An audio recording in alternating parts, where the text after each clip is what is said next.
అలానే మిసెస్ రావు. Andhra Pradesh home minister Anitha గారు, ఆవిడ తరచూ వార్తల్లో నిలుస్తూ ఉన్నారు.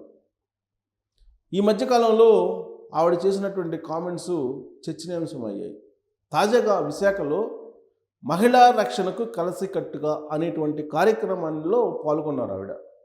ఆ సందర్భంగా ఆవిడ చేసినటువంటి కామెంట్స్ పరిగణలోకి తీసుకుని విశ్లేషణ చేసుకుంటే ఆంధ్రప్రదేశ్ పోలీస్ వ్యవస్థ మీద కానీ, Andhra Pradesh law and order situation మీద కానీ ఆవిడకే కాన్ఫిడెన్స్ లేదు అని చెప్పి అనిపిస్తూ ఉంది. ఈ విషయంలో ఎలాంటి సందేహం అవసరం లేదు. ఆవిడ ఏమంటున్నారంటే, సాయంత్రం 6 తర్వాత అమ్మాయిలను బయటికి పంపించాలంటే భయం వేస్తుంది, ఆందోళన కలుగుతుంది అనేటువంటి అభిప్రాయాన్ని వ్యక్తం చేశారు. నెక్స్ట్ ఏమన్నారు దాని కంటిన్యూషన్లో, తమ పిల్లల్ని బయటికి పంపించాలంటే కూడా ఆందోళనగా ఉంది, అందుకే తాను లైవ్ లొకేషన్ని పంపించమని చెప్తున్నాను పిల్లలకి అని చెప్పారు. అంటే హోమ్ మినిస్టర్కే అంత ఆందోళన ఉంటే సామాన్యులకి ఎంత ఆందోళన ఉండాలి? హోమ్ మినిస్టర్ ఒకవేళ నిజంగా అలాంటి ఆందోళనలో ఉన్నప్పటికీ ఆ హోదాలో ఉన్నటువంటి అనిత గారు మీడియా ముఖంగా ఎక్స్ప్రెస్ చేయకూడదు, కానీ ఆవిడ ఎక్స్ప్రెస్ చేశారు. అంటే అభద్రతాభావం అనేది ఆంధ్రప్రదేశ్లో ఉంది అని స్పష్టమవుతుంది. ఒక హోమ్ మినిస్టర్ అనిత గారు హోమ్ మినిస్టర్ హోదాలో ఉంటూ అలాంటి అభిప్రాయాన్ని వ్యక్తం చేశారంటే రాష్ట్రంలో ఉండేటువంటి పరిస్థితులు ఏంటి అనేది మనం అర్థం చేసుకోగలం. ఆవిడ ఒక డేటాను కూడా బయటపెట్టారు. పోక్సో యాక్ట్ కింద కేసులు నమోదైనటువంటి వాళ్ళల్లో 60% మంది 18 years లోబడి ఉన్నటువంటి వాళ్ళు ఉన్నారు, 20% మంది 20 years లోపల ఉన్నటువంటి వాళ్ళు ఉన్నారు అనేటువంటి డేటాను వెల్లడించారు. అంటే ఆంధ్రప్రదేశ్లో టీనేజర్స్ 80% టీనేజర్స్ క్రమశిక్షణ లేని విధంగా జీవనాన్ని జీవిస్తూ ఉన్నారు. అక్కడ మూలం ఏంటంటే టీనేజర్స్గా ఉన్నప్పుడే వాళ్ళకి క్రమశిక్షణ అలవాటు చేయాలి అనేటువంటి ఒక ఆలోచన ఉండాలి ప్రభుత్వానికి. అందుకే ఆవిడ ఏం చెప్తున్నారంటే, పాఠ్యాంశంగా క్రమశిక్షణ గల జీవితం గురించి చెప్పాలనుకుంటున్నాము అనేటువంటి విషయాన్ని కూడా చెప్పారు. అక్కడ ఉన్నటువంటి తీవ్రతను బట్టి ఈ పరిస్థితి ఎందుకు వచ్చింది అనే దాని మీద మనం కొంచెం అనాలిసిస్ చేసుకుని వెనక్కి వెళ్తే 2019 నుంచి 2024 మధ్యకాలంలో డ్రగ్స్, గంజాయి విచ్చలవిడిగా రాష్ట్రం మొత్తం కూడా సరఫరా అయింది. ఈ విషయం నేను చెప్పడం కాదు, స్వచ్ఛంద సంస్థలు చేసినటువంటి సర్వేలోనే తేలింది. లాస్ట్కి ఏ స్థాయికి వెళ్ళారంటే గంజాయి విషయంలో ఆంధ్రప్రదేశ్లో 2019-24 మధ్యలో గంజాయిని మిషన్ వేసి ఆయిల్ తయారు చేశారు. ఆ ఆయిల్ని ఇతర రాష్ట్రాలకి సరఫరా చేశారు. ఆ ఆయిల్ తోటి చాక్లెట్లు, ఇతర తినుబండారాలను తయారు చేసి వాటిని స్కూల్స్లో, కాలేజెస్లో, ఇతరత్ర పబ్లిక్ ప్లేసుల్లో, మార్కెట్లలో అమ్మేటువంటి పరిస్థితి. అంటే ఒక ఇండస్ట్రీగా అది మారిపోయింది. దాన్ని అరికట్టడానికి ఇప్పుడు ఈగల్ అనేటువంటి వ్యవస్థను ఆంధ్రప్రదేశ్ ప్రభుత్వం తీసుకొచ్చింది. చాలా వరకు ఇప్పుడు అరికట్టగలుగుతుంది. డ్రగ్స్ ఆనవాళ్ళు కనిపించట్లేదు, ఇప్పుడు గంజాయి ఆనవాళ్ళు అక్కడక్కడ కనిపిస్తున్నాయి ఇంకా.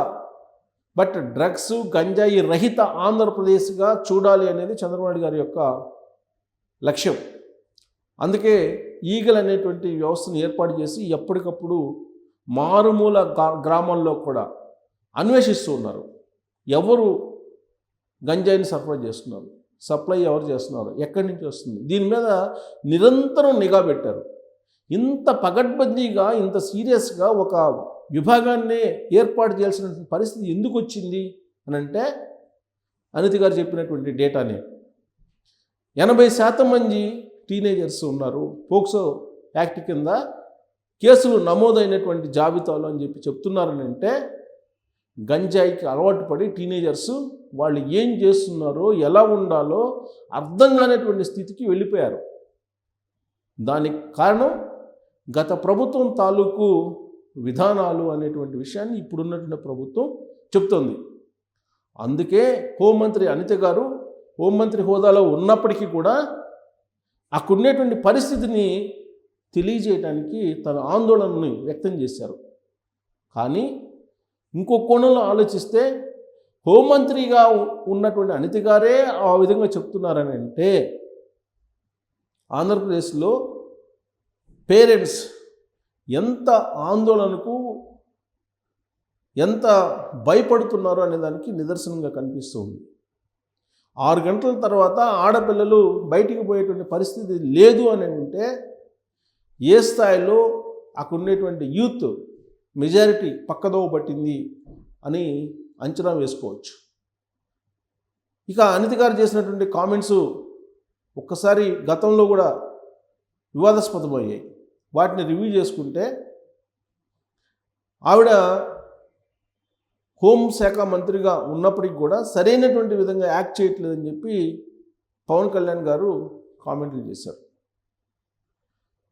హోంశాఖ మంత్రిగా అనిత గారు ఉంటూ కూడా రెస్పాండ్ కావట్లేదు అనేక అంశాల మీద అనేది పవన్ కళ్యాణ్ గారు చెప్తూ రాష్ట్రంలో లా అండ్ ఆర్డర్ కంట్రోల్ చేయడానికి అవసరమైతే తాను హోమ్ మినిస్టర్ని అవుతాను అనేటువంటి స్థాయికి పవన్ కళ్యాణ్ గారు వెళ్ళిపోయారు. అంటే అనిత గారు ఎంత రిలాక్స్గా తన డిపార్ట్మెంట్లో ఉన్నారు అనేదానికి ఆయన చేసినటువంటి కామెంట్లు ఒక ఉదాహరణ.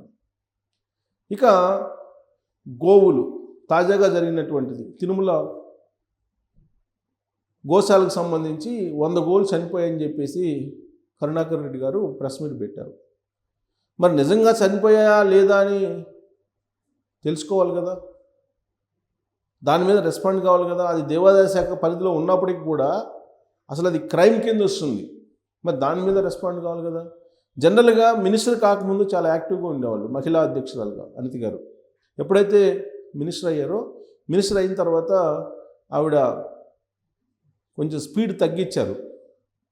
తొలి రోజుల్లో కొంచెం స్పీడ్గా మీడియాలో మాట్లాడారు. తెలుగుదేశం పార్టీ కార్యకర్తలకు తిరుగులేదు, వాళ్ళకి న్యాయం చేస్తాం అనేటువంటి యాంగిల్లో ఆవిడ మాట్లాడినప్పుడు కొంత వివాదాస్పదమయ్యాయి. ఆ రోజు నుంచి ఆవిడ కొంత తగ్గుతూ మాట్లాడుతూ ఉన్నారు. బట్ రాష్ట్రంలో లా అండ్ ఆర్డర్ అనేది పగడ్బందీగా ఉండాలంటే, రూల్ ఆఫ్ లా కంటిన్యూ కావాలంటే అనిత గారు ఇమీడియట్గా రెస్పాండ్ కావాలి. కిరణ్ అరెస్ట్ అయ్యారు, ఆ విషయంలో కూడా ఆవిడ ఎలాంటి రెస్పాండ్ కాలేదు. కొన్ని కేసుల్లో అసలు ఆవిడ రెస్పాండ్ కావట్లేదు. ప్రత్యేకించి పాస్టర్ ప్రవీణ్ కేసు దాదాపు 3 వారాలు 4 వారాల పాటు సీరియల్ మాదిరిగా మీడియాలో వచ్చింది. ఆయన రోడ్డు ప్రమాదంలో చనిపోయారని చెప్పి పోలీసులు చెప్తా ఉంటే ఇవాళకి కూడా కొంతమంది కాదు అది మర్డర్ అని చెప్తున్నారు. అలాంటి వాళ్ళ మీద చర్యలు తీసుకోవడంతో పాటు హోంమంత్రి హోదాలో ఉన్నటువంటి అనిత గారు మీడియా ముందుకు వచ్చి ఆ కేసుని తొలి రోజుల్లోనే డీల్ చేయాలి. యాక్చువల్గా ఆవిడే చెప్పాలి. కానీ ఆ కేసు గురించి ఆవిడ ఎక్కడా కూడా పెద్ద మాట్లాడలేదు. బట్ ప్రత్యర్థి పార్టీ కూటమి ప్రభుత్వం మీద దుమ్మెత్తిపోసేటువంటి ప్రయత్నం చేసింది. ఆ సమయంలో కూడా ఆశించిన స్థాయిలో అనిత గారి నుంచి రెస్పాండ్ రాలేదు అనేటువంటి అభిప్రాయం ఉంది కూటమిలో. అందుకే ఇటీవల జరిగినటువంటి క్యాబినెట్ సమావేశంలో చంద్రబాబు నాయుడు గారు కొంత అసహనం, అసంతృప్తి కొంతమంది మంత్రుల మీద వ్యక్తం చేశారు. బహుశా ఆ జాబితాలో అనిత గారు కూడా ఉండొచ్చేమో. మరి అనిత గారు ఇప్పుడు తాజాగా చేసినటువంటి కామెంట్స్ ఏ కోణం నుంచి తీసుకోవాలి? ఆంధ్రప్రదేశ్లో అభద్రతా బాగుందనేటువంటి కోణంలో తీసుకోవాలా, లేదంటే ప్రజల్ని అప్రమత్తం చేసే కోణంలో ఆవిడ మాట్లాడారని చెప్పి అనుకోవాలా అనే దాని మీద మీరు కామెంట్ చేయొచ్చు. Thank you.